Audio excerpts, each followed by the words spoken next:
তো চলো এবার আমি এই যে দাগটা, এই যে এটা দাগটা, এটা পুর থেকে এই যে পুটে না, এটা ঘাড় থেকে এই যে নিচের এই দাগটা আমি লম্বা করে টেনে নেব। চলো এই যে আমি লম্বা করে দিলাম দাগটা, ঠিক আছে।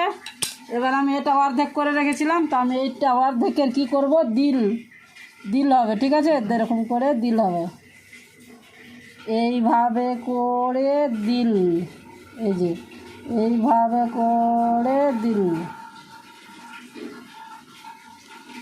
ঠিক আছে। দিল হবে, দিল, এটাকে আমাকে দিল করতে হবে।